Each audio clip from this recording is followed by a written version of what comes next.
Hello, Sanford. You are listening to Sanford Sports Radio. I am Jonathan West, and welcome to the Howler. And there is some big news we've got to cover today. We will talk about that much later on. However, let's talk first and foremost about some big recruits coming in this week and some other big news in the recruiting trail here with Sanford. After coming off the big win over FAU, this Sanford team has got a lot of offensive prospects coming in this week. A lot of defensive prospects came in last week. Of course, the biggest name coming in is JUCO quarterback John Scott. Of course, was a top-rated recruit last year by Sanford. He went off, played 1 year at has been playing 1 year at Illinois State Community College. Now, of course, he's being a big target here for Sanford. Going to be very interesting to see if he decides to join. Along with him will be offensive lineman Samuel Wyatt, the guard. Right now it's a fight between Arkansas and Sanford's hoping this visit can maybe lead to Wyatt committing quicker, hoping that he can commit extremely quickly so he doesn't need to make a visit to Arkansas. So this could go either way right now with those two. Another guy to keep in mind who's coming in is Stephen Supersonic Sullivan, the young man out of Toronto, Ontario, Canada. He'll be coming in for the visit this week. A lot of offensive prospects, as I stated. And it's going to be a big one for him because he's looking solely at Sanford. And you think of a 6'4" frame with his type of speed, that is an enormous weapon for this offensive unit, who's going to be losing a speed threat in Tremaine Dingle as he graduates. So getting Sullivan in here is a huge weapon. Steve Little, the outside linebacker out of Edmonton, he visited last week with a ton of defensive prospects. And the visit went well. It went well. I don't think it went as well as some thought it would go. There's a lot of questions on how this is going to affect things. A lot of people do believe Ohio will still be the favorite for Little. It looks like Little is going to stay in the MAC no matter what. However, I don't know if Sanford did enough to impress him to get him to come here to Sanford. I didn't get a chance to talk to him, so that's going to be a little bit of a question mark. The two I did get a chance to talk to were the Payne brothers, and we'll talk more about that here in a bit. As Dylan Crosby, the big defensive tackle out of Vancouver, currently solely looking at the Coyotes as his top spot. He should be coming in for a visit, I think, in the next couple weeks. There's no confirmed date right now, but it sounds like Crosby will be coming in for a visit sooner than later. And, of course, Tyrone Justice, we talked about him last week, the safety that has jumped high up onto Coach Wolf's board. He's got a lot of big-name schools he would like to go to out of Mimosa Park, Louisiana, but Sanford is in that top three, which is big. Now, Xavier Payne came in here with his brother, Jackson Payne, last week. And, well, you notice we're not talking about Jackson right now. We'll get to that a little later on here. Xavier has not committed yet, however, belief is that he will within the next week or two. Him and his brother had a really good visit. I got to talk to them a bit, and they were extremely excited to watch the outside linebacking unit as well as the defensive end talent, and we're very impressed by Deshaun Hollis. So it's nice to hear that from the Payne brothers. Now, let's talk about tight end Nick Brown. Tight end, a big position this team has to fill.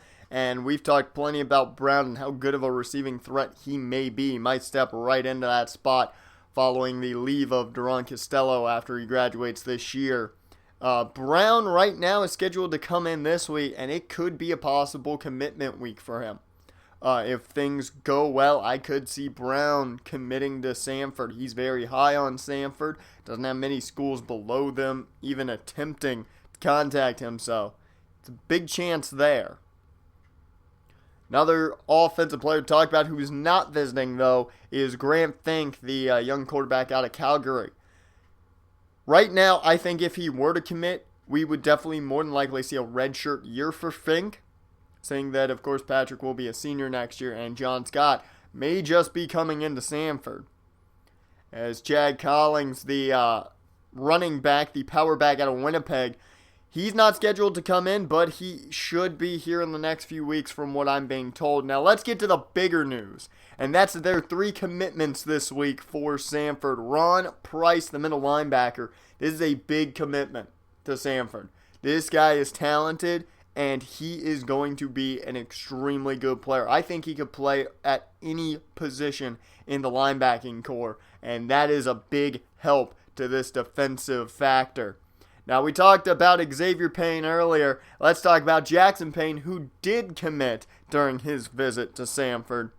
And, well, there's one of them, and as we've said before, they normally don't tend to stay apart for that long. So I expect Jackson Payne to get his brother in here quite quick. So the Payne brothers should be, I'd say, pretty much an easy get for Sanford.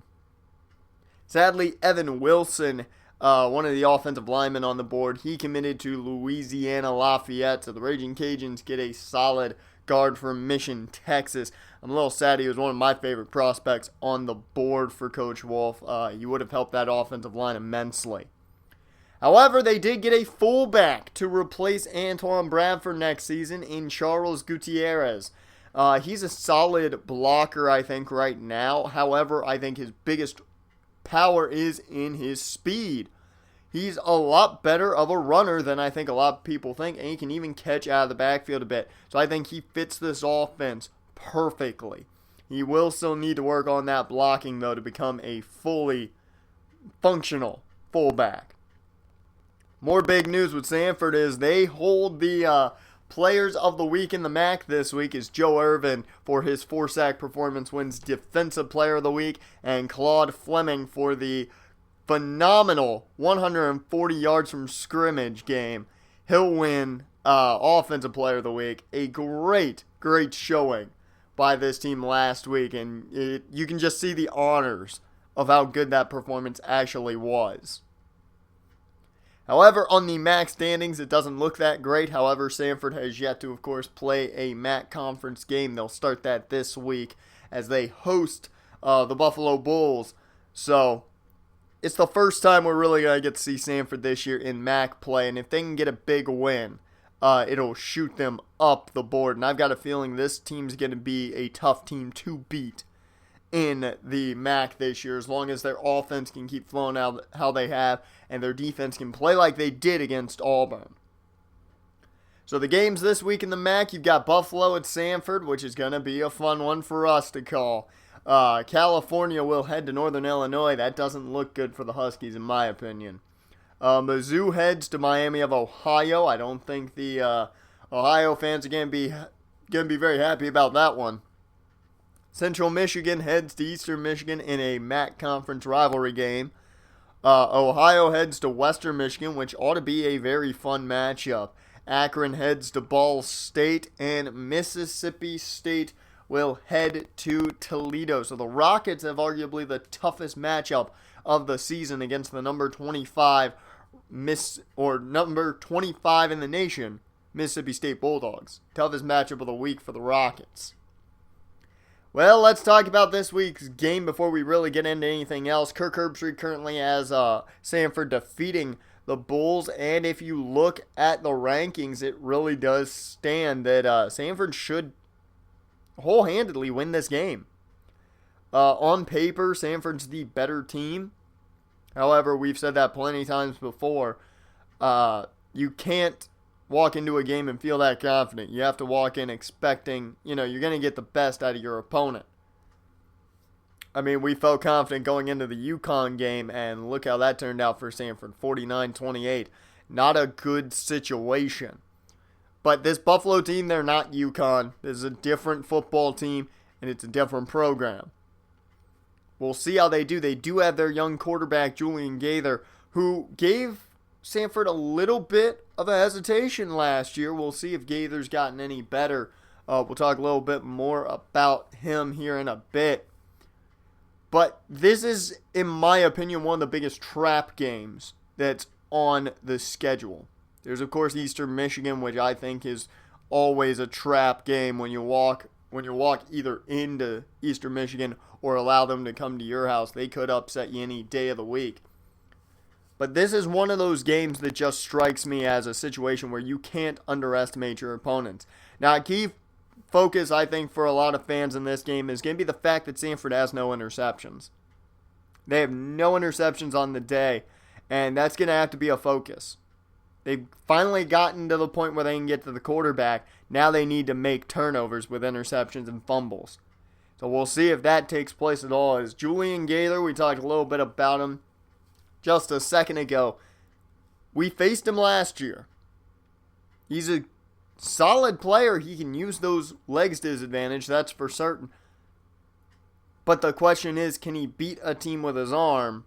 And we don't know if that's possible. Now, he's not up against the best defense Sanford's seen because, of course, the captains left last year. But he will be going up against some solid corners in Dustin Jordan and Flash Gibson. We'll see how that works.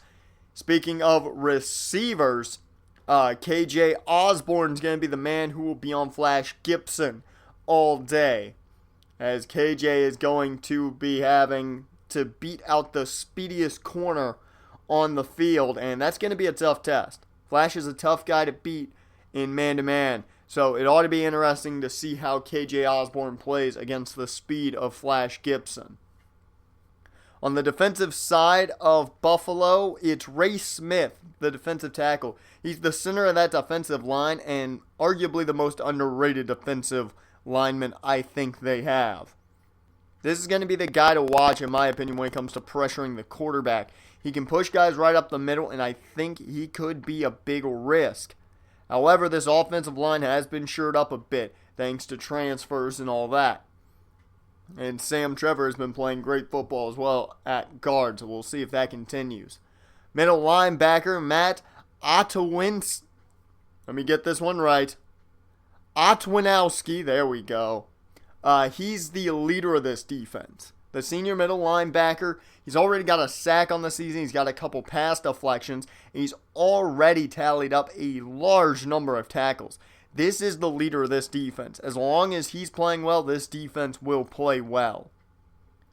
Dev Lamore's the last guy we got to talk about on the defensive side of the football for Buffalo.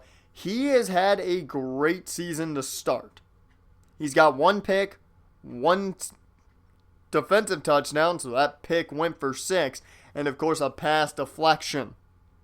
He's had a good start to the season, and this is Tanner Patrick. We don't know what we're going to get. So those are the big questions there, but there is one issue with Sanford. There was an altercation earlier this week at an 18 and over club here in Sanford. Josh Williams was, in fact, in the altercation.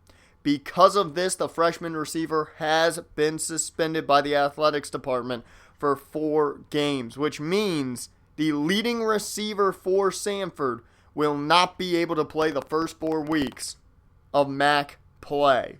This is a huge loss for Sanford.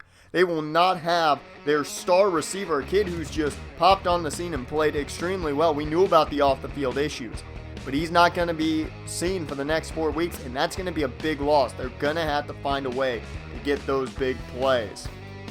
We'll see if Sanford can do this weekend against the Buffalo Bulls. They will be at home, though, so that home crowd will be rowdy. You can, I can assure you of that. As thank you, folks, for listening here to the Sanford Sports Radio. I am Jonathan West, and we will see you folks this weekend. Hello, Sanford. You are listening to the Sanford Sports Radio. I am Jonathan West, and we are here at home in the Sanford City Stadium, and it is time to hashtag defend the den, as it is the start of MAC play for the Sanford College Coyotes as they face the Buffalo Bulls. But of course, we talked about it in the Howler. Sanford's without their star freshman receiver, Josh Williams, who was in an altercation couple days ago and has been suspended 4 games because of that. We knew about the off-the-field issues when he committed to Sanford, and we thought the coaching staff would clean that up immediately. I guess it's going to take some time, and hopefully this suspension cleans him up. as they're going to have to find some more ways to attack this Buffalo defense. And we'll see if they can get the job done here in the first game of MAC conference play for Sanford this year. And from now on, folks, it's all MAC play, so every game matters. As they get ready to kick us off here, as it looks like Sanford's going to get the football first, and we are off. Arthur Clancy to return this one. He'll be taking over for Williams on the outside, as Clancy gets a 27-yard return there on that. As out will come the MAC Offensive Player of the Week, Claude Fleming, for his 88 yards, and of course the 61 through the air as Patrick over the middle on 1st and 10. That's going to be a gain of 6 to Ron Costello, the senior tight end, starting things off here. As 2nd and 4, they go on the ground. It's Claude Fleming. There goes the MAC Offensive Player of the Week right there. An 8-yard gain to start his day on the ground. It's been somewhat of a slow start for Fleming. I think as the season's gone on, he's gotten better and better each and every game. As they go back to Fleming here on 1st down, it's only going to be a gain of 3 on this one. Fleming couldn't find much room. Buffalo's going to be pegging that running game for sure. 2nd and 7. Patrick on the throw, and he's off target for Fleming. Normally those quick angle routes are really bread and butter for Patrick, but he can't seem to hit his target there, as that brings up 3rd and 7. As a throw from Patrick nearly intercepted, and I believe that was the middle linebacker, the captain of this defense for Buffalo. As Buffalo takes over now on offense, as Gaither connects with Mabry, the tight end, and both offenses start off with throws to their tight end. So the safety blankets are the big targets, it seems to begin. 2nd and 3 as the no huddle begins here for Buffalo. Handoff goes to Cameron Pickett, but he's not going to go anywhere. Drop for a loss of 2. That's Dylan Trevor, the hometown boy, gets in there and stuffs Pickett. 3rd and 6 now. Pistol formation, Julian Gaither to throw. He connects with none, but he can't hold on. That falls incomplete, and it's going to have to be a punt for Buffalo.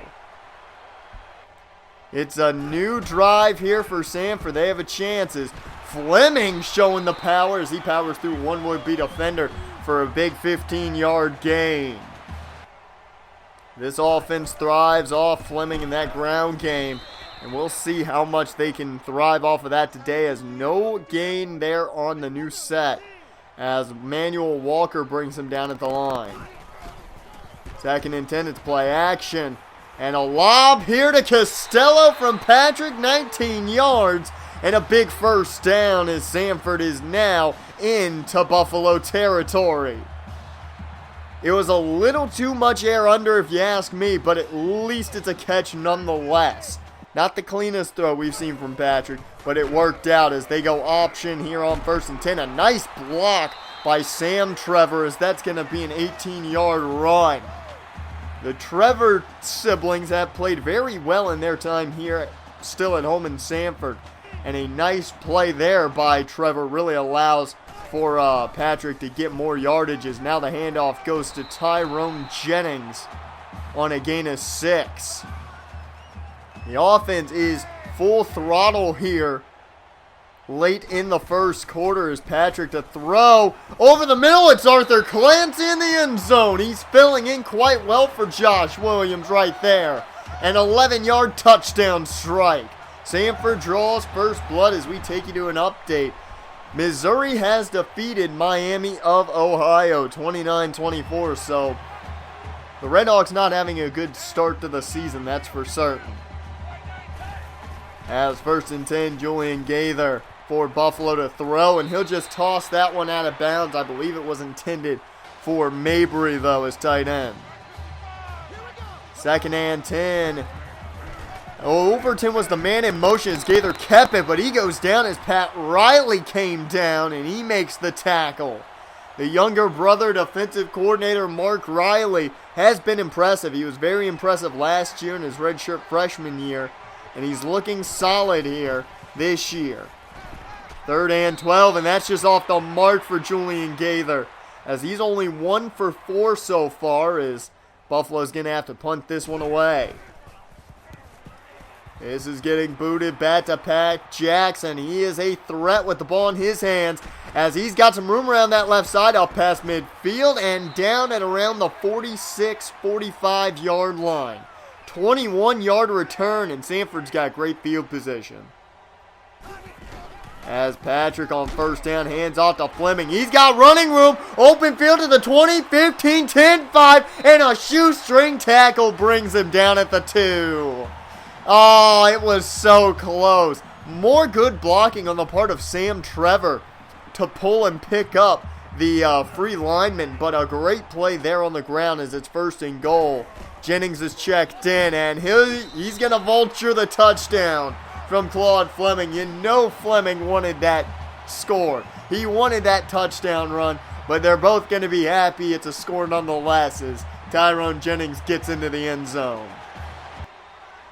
1st and 10. It's Buffalo football once again, as Cameron Pickett takes off, and he has just not seen much daylight, as that was Joe Irvin that brought him down. 2nd and 8. Pistol formation as the no-huddle continues. Gaither to throw here. He tried to hook up with Mabry again, but off the hands of his tight end. Nobody can seem to bring the ball in. It's 3rd and 8 now for Buffalo as Gaither looks to throw towards the sidelines. It was a catch until Overton couldn't hang on. It's a drop, forcing 4th down. And Sanford's got more good field positions. The handoff goes to Claude Fleming to begin this drive, a 7-yard gain. And this team has already rushed for over 100 yards today. It's just the 1st quarter, folks. And there's already over 100 rushing yards. As a big throw there by Patrick as he took a shot. Arthur Clancy, 25 yards. Big play there from this offense is Patrick stayed in there, took a shot as he threw, and was able to get that to his intended target. 1st and 10 is less than 25 seconds remains. He set up the screen for Fleming, but that didn't work out. Buffalo was all over it. They were ready for the screen this time around, as that will take us to the end of the 1st quarter. Sanford, though, is all over this ball game, 14-0, as you're listening to the Sanford Sports Radio. We'll be back with more after this. Welcome back, everyone, to the Sanford Sports Radio. I'm Jonathan West as the 2nd quarter gets underway. It is a run to Claude Fleming, a 1-yard run here, as Sanford is deep in the red zone right now. 3rd and 9, Patrick looks to throw. He connects with Rob Thomas, touchdown Sanford. There's number 2 on the day for Tanner Patrick, and this team's already got 3 scores, and the 2nd quarter just began. This offense is on fire today. What a big start as we take you to an update. Ohio currently over Western Michigan 7-3 with 28 seconds remaining in the 1st quarter. It's right now a tight one, but Ohio is leading the way. 1st and 10 now for Buffalo as Joe Irvin jumps big time. That was a huge jump by the leader of this defense. A big surprise to see Irvin get that overexcited. 1st and 5 now here as Cameron Pickett gets the handoff, but he goes down, a loss of 2. Deshaun Hollis and Scott Boyd were the guys who really got in there early. But Hollis, the man who brought down Pickett, as it'll be 2nd and 7 now. Gaither to throw. He's got time and just throws it away as pressure was coming in. 1 of 7 for only 7 yards for Julian Gaither today. 3rd and 7. Gaither looks to throw as pressure comes in, and down he goes. Big Joe Irvin picks up sack number 5 on the year. He had 4 last week, his first 4 of the season. And now he picks up 5 here on that screen that just didn't work out. More great field position here for Sanford as they're already in Buffalo territory. Fleming, though, can't go anywhere as I'm not even going to say. The middle linebacker, number 42, got there. As that's going to be Fleming here on second down, 17-yard run. That's so far been one of the longest runs of the day for Fleming, his second longest to be precise. And that's going to be another big first down conversion. As Patrick looks to throw here, he'll swing out to Jennings. Jennings gets away from one would-be tackler. A 4-yard gain for Tyrone Jennings as he turns nothing into something there. 2nd and 6 now in the offset eye as the handoff goes to Fleming. He's seeing a ton of work today. A gain of 4 on this carry as that'll bring up a manageable 3rd and 1. Under center is Tanner Patrick. Jennings in the ball game as Lorenzo Newman was the man in motion, and Jennings has the first down and more on the handoff. It's a gain of 5 as it's a new set of downs. Now Sanford's in the red zone. 1st and 10 from about the 18-yard line. Patrick going to drop back to throw, connects with Tremaine Dingle, and he's going to fight, and the senior is down at the 1. I'm surprised he wasn't able to fight his way in, but nonetheless, big fight here from Dingle trying to get in the end zone, but down at the 1, this should set up another easy touchdown here for Sanford. As it's 1st and goal from the 1-yard line, and Patrick is just going to run his own way in on the quarterback keep. That is the 4th straight touchdown. As we take you to an update, Ohio now thoroughly in control of Western Michigan, 17-3, as the second quarter has really just gotten underway. 1st and 10 here is Julian Gaither for Buffalo to get underway as Tito Overton cannot hang on to the football. Once again, another incompletion. As Gaither looks to throw here, 2nd and 10. He'll just throw it away. It's been a very poor day for Gaither. If you're a Buffalo fan, you cannot be happy with the play of the quarterback. As 3rd and 10, Gaither over the middle, and it's batted away by Otis Griffin. The middle linebacker comes right up to bat that one away as Sanford once again gets good field position. 1st and 10, handoff goes to Fleming. He won't find much this time. Only a gain of 1 as he's 1 yard away from hitting that 100-yard mark. 2nd and 9, Bradford the man in motion as Fleming off play action here. It's Tanner Patrick to Arthur Clancy, connecting with the fill-in for Josh Williams once again. 1st and 10, handoff goes to Fleming here out of shotgun. You don't often see that out of this team, as that's a gain of 2 that will put him over the 100-yard mark today. As this offense is just killing time. Only a minute and a half left to go here before half. As 1 yard gain here on this run. That'll bring up 3rd and 7. Fleming still in the game. So they're setting up a screen. Fleming has some blockers in front of him, but he doesn't get enough. Only 6 yards. He tried to stretch out to get it. Couldn't, as this kick is up by Jackson Stone, and it's no good. It, I believe, was just short. And indeed it was. That is the first miss in the career of Jackson Stone. As Cameron Pickett now takes the handoff for Buffalo. It'll be a gain of 3. Still not much going for that Buffalo running game. 2nd and 7 with 11 seconds remaining in the half. The deep ball. That's KJ Osborne. He got behind Dustin Jordan. And that's going to be down at the 2. Well, looks like Buffalo will be putting points on the board. It'll be in the way of a field goal. As the kick is up, it is good. And we go to halftime here, folks. Sanford up 28-3. Buffalo's finally on the board, but Sanford's still on top. Your second half is up after this. You're listening to Sanford Sports Radio. Welcome back, everyone, to Sanford Sports Radio. I'm Jonathan West. It is the second half of play beginning right now as Julian Gaither and company try to make things happen, but Dustin Jordan gets the first interception of the year. There it is. This team came in with no picks. Sanford came walking in with no interceptions through their first 6 weeks. Now they get their first pick of the year, as Fleming can't hang on to this first down throw, and that's going to fall incomplete. 2nd and 10 coming up. Handoff goes to Fleming, as Fleming can only gain 2 yards, not finding a lot of room there. 3rd and 8, shotgun formation. Patrick looking to throw. He's going to go deep, and that's intercepted by Bailey. He had an open man underneath. I'm not sure why he didn't go to him. I believe it was Pat Jackson. And with that speed, it would have been a great play, but Brian Bailey plays the deep ball. And what I think happened was Patrick saw Bailey playing shallow early on. Bailey then dropped back, and, well, really, the arm strength isn't there for Tanner Patrick to make that deep a throw.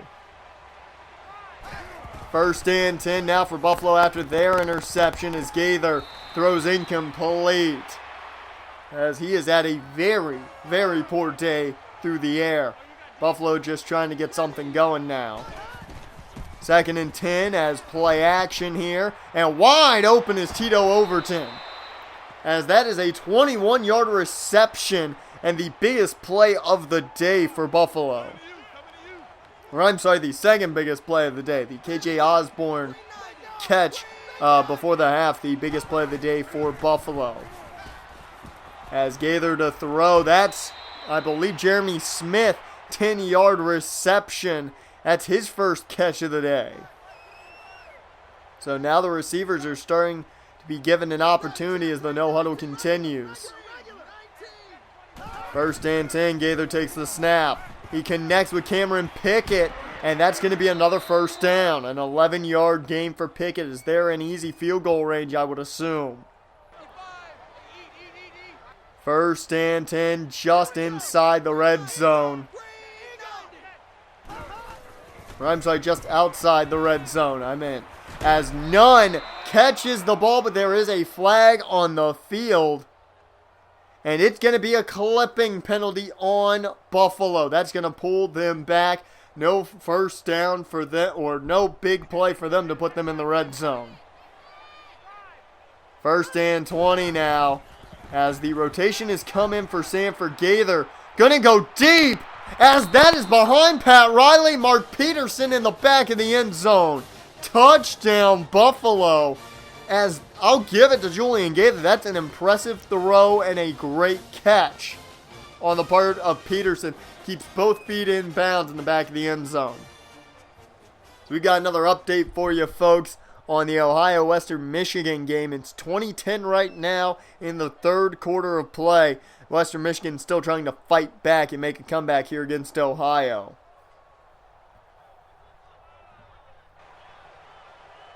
1st and 10 here now for Sanford as they go to their ground game, and I expect to see a lot of that here in the second half. Not solely because of how Sanford runs their offense, but because of killing the clock.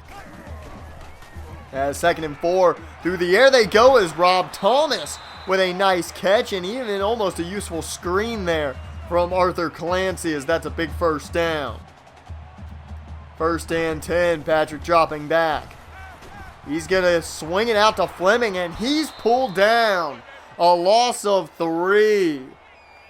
As that's once again the middle linebacker for Buffalo. And that's going to be another big situation that Sanford's got to be careful of. Is losing too many yards and really putting themselves in a bad situation. They do go back to the ground, though, as Fleming picks up the lost yardage and more. That's going to be a gain of 4.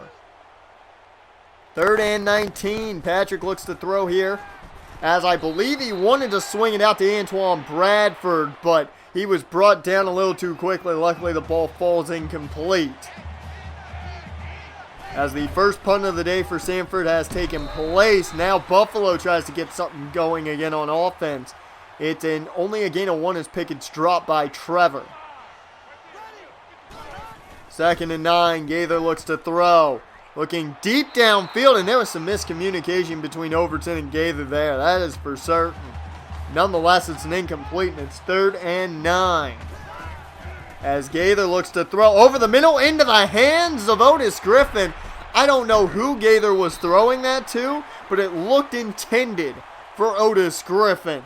And nonetheless, it's an Otis Griffin interception, and it's Sanford football in great field position. 1st and 10 in the pistol. Handoff. No, it's an option as Patrick gets around the defender and is able to find 8 yards. That play shouldn't have been as good as it was, but nonetheless, I think everybody in this stadium will take it. 2nd and 2. Handoff goes to Antoine Bradford, and the fullback finds 6 yards, even powering forward to make sure he gets that 1st down. 1st and 10. Patrick rolling out on the play action, connects with Bradford again, and that's going to be a 5-yard gain. Just settling for what the defense gave him, and it works out for a nice pickup of 5, and it makes it a manageable 2nd and 5. Offset I formation. Here's Bradford, the man in motion. He's going to hand off to Fleming, though, as that's a 3rd and 4 coming up after a gain of 1. Fleming has had a tough time really trying to find those breakout lanes now. A minute and a half remains. Patrick to throw, and that one's taken away. That's Mulba with the pick. The intended target was Deron Costello, and Patrick just threw it a little too straight line to him. And Mulba able to play the passing lane perfectly. That's just a simple mistake by Patrick that he's got to clean up. He can't be making those easy mistakes and giving those easy picks to opposing defensive backs. As Buffalo back on the field, Mabry with a 6-yard gain here. As Buffalo looking to make this a much more competitive game now. 2nd and 4 as the no-huddle continues. Handoff goes to Cameron Pickett. He's dragged down, and that might have been a face mask that went uncalled. Otis Griffin had his hands pretty high. 1st and 10 is, I think Sanford got away with one there. Gaither takes off, but he's brought down. That's Lewis McMahon on the tackle. The speedster nickel and dime corner. Really able to bring him down as it's 2nd and 10. Gaither looks to throw, finds Tito Overton, and that's going to be a 10-yard reception. Nearly enough for the first. Or I'm sorry, they gave him the first. I thought he was a little short of the marker. Nonetheless, it's a new 1st down for Buffalo as Mabry collects a gain of 10 here, but he'll be short of the markers. It'll be 2nd and inches. No huddle continues for Buffalo. Handoff goes to Cameron Pickett out of the pistol, and that's going to be a gain of 4 there. As Pickett has not had a good day at all. 7 rushes, 10 yards. Not really averaging anything. This may be the last play of the 3rd quarter, as it was a fake that seemed to even surprise Gaither as he didn't know what to do. Keon Cutler going to grab his 2nd sack of the year then. 2nd and 15 after we return here as the 3rd quarter has come to an end. 28-10, Sanford still on top. We'll be back with the final quarter of play here on the Sanford Sports Radio.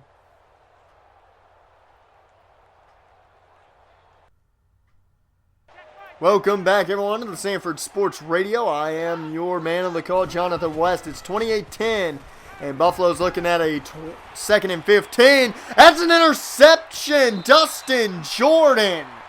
And hopefully now with interception number 3 on the day taken from Sanford, number 2 on the day for Dustin Jordan.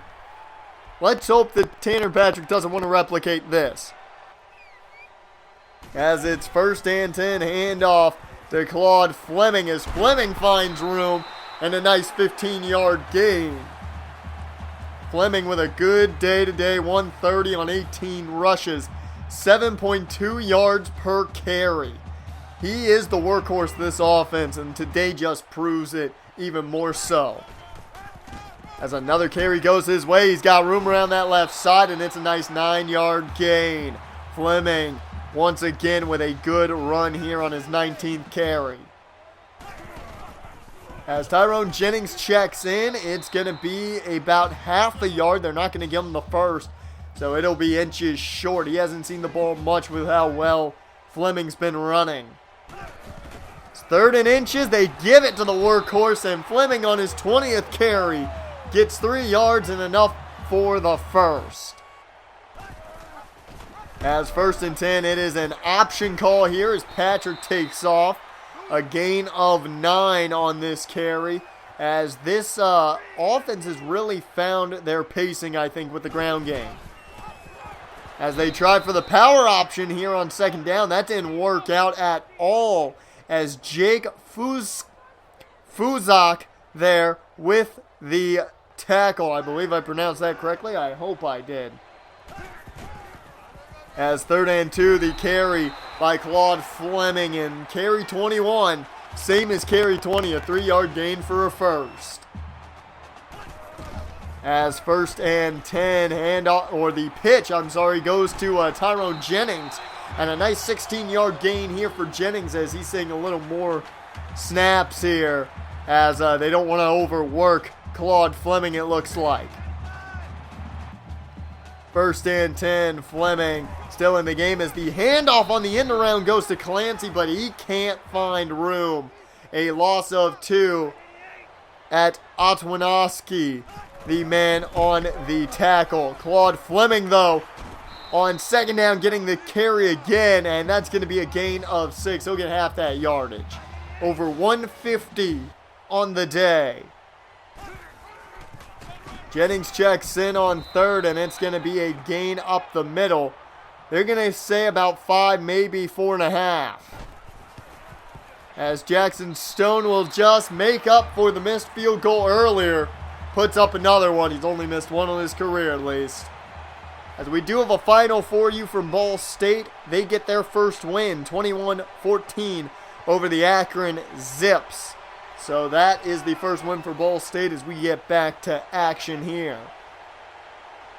2.5 minutes just about left in this ball game as Gaither trying to do something right as he's brought down by Joe Irvin.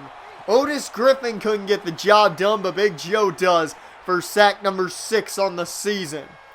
Just keep in mind, folks, Big Joe only had 8 sacks last year. He's got 6 in 2 weeks.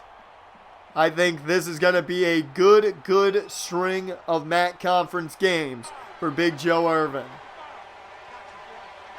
2nd and 17, Gaither takes the snap, and in comes Otis Griffin. He's mad he didn't get that last sack. He gets this one, though, as he just dragged Gaither to the turf.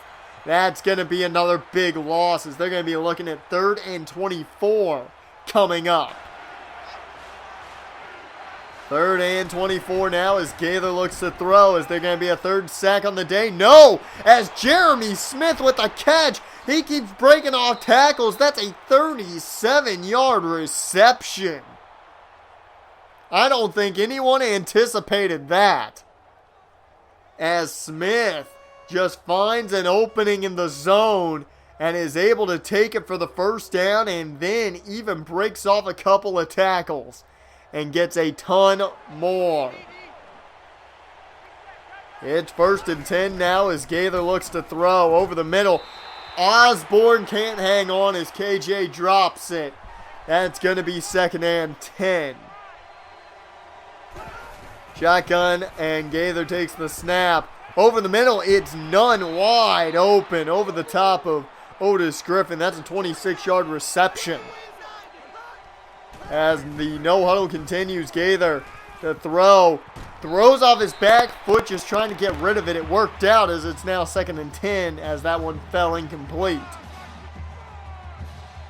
Shotgun formation for Gaither in Buffalo as he takes the snap. Going to the end zone, but this time it's not going to be a touchdown. It's Dustin Jordan on coverage. Almost came up with his 3rd pick of the day. 3rd and 10. Gaither looks to throw.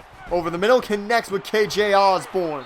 That's going to be enough for the first as he fought for 13 yards. 1st and 10 with a little over a minute remaining in this game. Gaither to throw. He connects with Anderson, but he is dropped after a gain of 5. 2nd and 5. Under a minute now here left. Gaither to throw, setting up a screen. Anderson is pulled down. That's Joe Irvin. A loss of 4 as it's 3rd and 9. Gaither looks to throw. He gets hit as he throws, but connects with Jeremy Smith in the end zone. It's a 13-yard connection as Buffalo shortens this Sanford lead, but they got to get an onside kick. 46 seconds left as that's into the hands of Lorenzo Newman. He'll just dive down. He doesn't want to give any opportunity for a fumble, as that will mean 1 first down ends this ball game. And off to Tyrone Jennings as that's going to be a carry of 5. 2nd and 5 now coming up here for Sanford in the pistol. Hand off, no, it's an option as Antoine Bradford's got a block downfield. Patrick's just going to slide. That is the ball game, folks. As that first down sealed it, Sanford comes away with their first win in MAC play here in their first game in MAC play. Your player of the game is Dustin Jordan for the first two of the first 3 interceptions of the year here for Sanford. This team really showed that they can win without Josh Williams today. I'll say that much. Arthur Clancy had a solid performance. We saw Rob Thomas get involved. This team doesn't have that go-to guy without Josh Williams. We can say that much. But what we do know is no matter who is there at wide receiver, it is Claude Fleming's offense, as he was the workhorse today and carried for over 150 yards. And we can talk about this defense just a bit as they're looking like they're finally shaping up. They did give up a lot through the air. That secondary needs to shore themselves up. With that defensive line, they're finding their pacing. Once again, your final 17-31. Sanford over Buffalo. They get their first MAC win of the season. Thank you, folks, for listening to Sanford Sports Radio. We'll be back for more MAC play next week.